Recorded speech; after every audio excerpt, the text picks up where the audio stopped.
can't believe I finally got in here. I've had to follow him home from work, stalk him home from work to get into his tackle room. But this is Alan Taylor's tackle room where all the magic happens, all the tinkering, Al. Oh, tinkering. All the tinkering gets done in here, and people's rod repairs.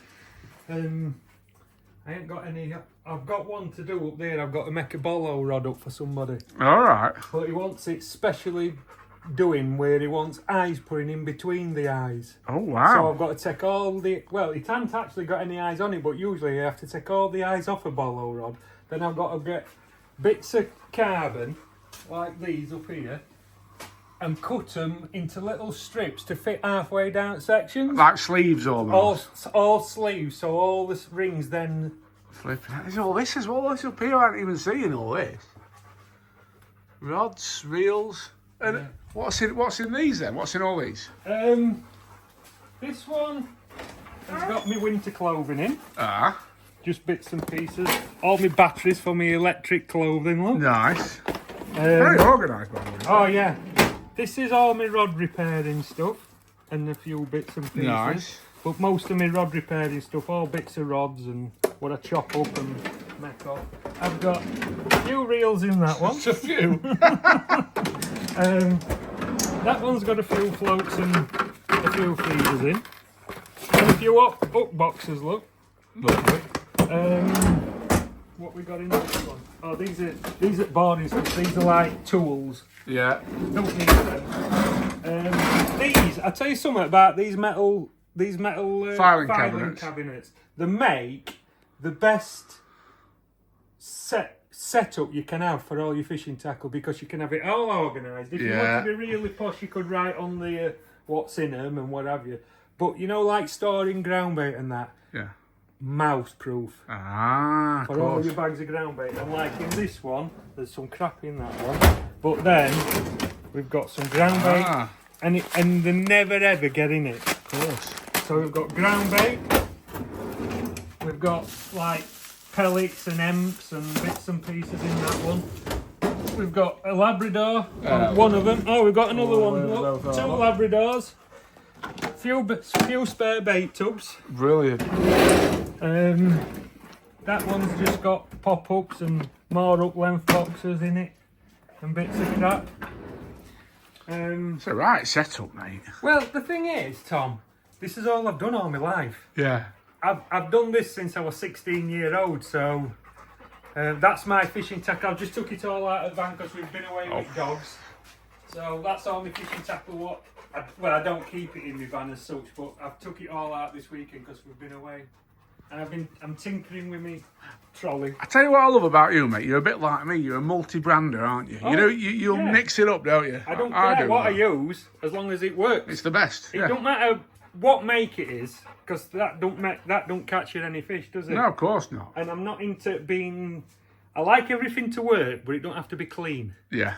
As long as it works, I'm not too bothered. So let's have a look at this desk. We've got to examine this more closely. Right, we've got another little set of drawers here. We've got line, elastic, white. This one is all done out, because this is like for me bits. So in there, you've got more bits of trinkets than you could ever. And in fact, Andy Oldham asked me about if I'd got any of them today, and I've just opened that drawer and found 2 for him. Come on. Hey, look, pal. This is Clifford, my rescue dog. Oh, look. Nobody wanted him. Can you believe that? Nobody How wanted can you him. not want him? Look. Look at him. And that's our Zach. Zach, how we doing, pal? Come on, Zach. I love a Labrador. Come on, Cliff. So what does Andy Oldham want then? What's Andy Oldham after then? Some screws for his matrix box, so I'll take them in tomorrow. That's a proper shotting tube, is that? That, isn't it? Yeah, that's one of the ones what we sell, but he bespokely made 2, because Alan Scott ordered one, and he's got one even bigger than that for like, you know, when he goes abroad doing his like 50 grams. Yeah, flat floats and things like that, and that was the other one what came, and it was just a bit bigger than the other one, so I snaffled that when it came. So bits in that one. That's stuff for me rod repairing. Oh, bloody hell. Yeah. And all my little crimps for making feeders up and feeder links up. Few swivels. Yeah. Power gums. Wow. Bits of crap. Perfect. And and then line in that one. Yeah. Pole elastics, which I don't use very often nowadays. Some floats. Yeah. Bit wagglers in there, pal, isn't there? Some, yeah. Look at them. Look at them. There's a few vintage ones in there. Venom polywags. Look at them. Oh, beautiful. I get asked more times about them.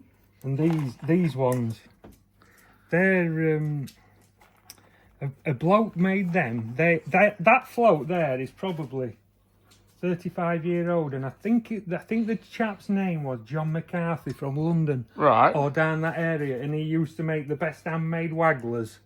And I'm on about years and years ago.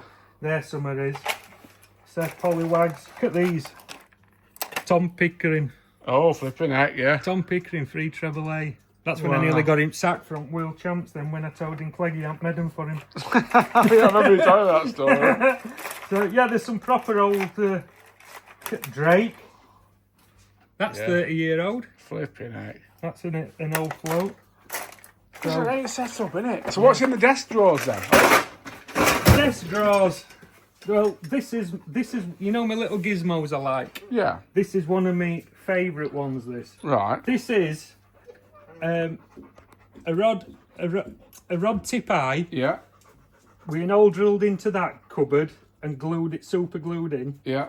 That's a £1.50 Sorry, that whole thing. bog roll holder, and that is how I whip my rod rings on. That's me like, what do you call it?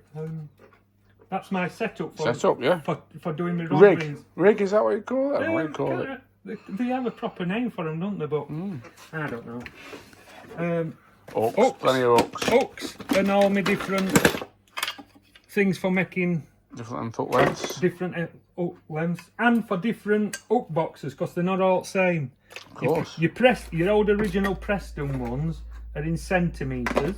Yeah. So you've got 15 centimetres, 10 centimetres, but your Guru ones and that are in inches. Ah. So you can't use the same one for same. So I have barbed hooks in one box, barbless hooks in another.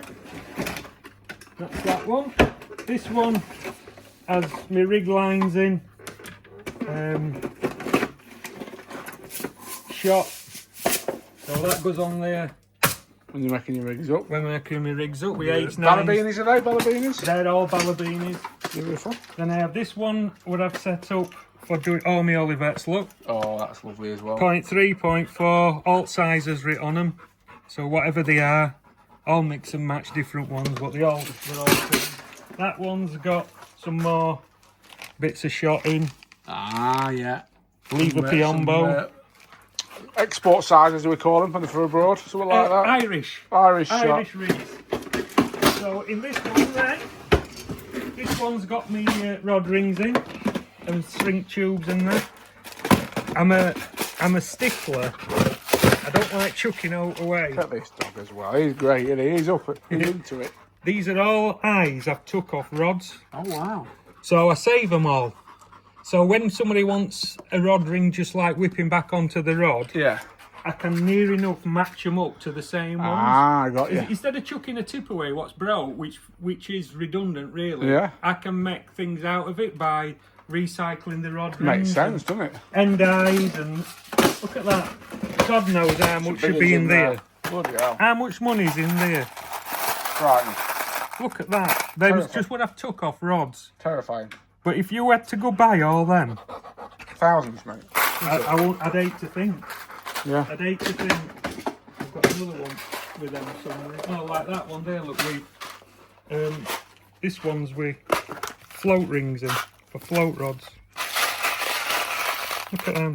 Wow. I can tell you now, that's a Fuji that's a Fuji rod ring. That's worth 16 quid if you had to go buy it. Flipping heck.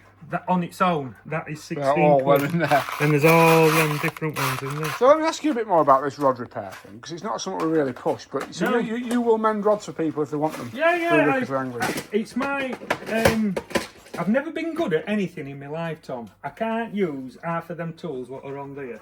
They're for show more than else. But I can whip rod rings onto rods like Wow, that's I've done it all my life. Yeah. And I just love Especially when I've had an hard day at work. For me coming in here and doing that, it's my half an hour to an hour relaxation. Lovely. I just get in here, start doing a few rod repairs, and I'll show you in house in a minute where once I've whipped all eyes on in here, I take them in house Yeah. and varnish them. Got you. And I've got proper turning tables for so what I usually do is I'll whip them in here, then I'll go have tea, and then 7-8 o'clock tonight I'll start varnishing them all, and then I just leave them running all night then. Wow. So you get like the factory finish on with the varnish. So people, if anyone's got a rod they want repairing, just contact bring the shop. it in and we'll see if we can do it. But if it's mainly just rod rings and stuff like that, that's not a problem. That's not an issue. But rod repairs can be a bit tricky depending on what people want so doing. just rod rings, mainly put it on blanks and things. Yeah, and then in this one, look, we've got a few floats. Oh wow. Now then, I don't know if you've seen it. Have I showed you these ones before? You like Oh my god. Chiantis, don't you? Look at them.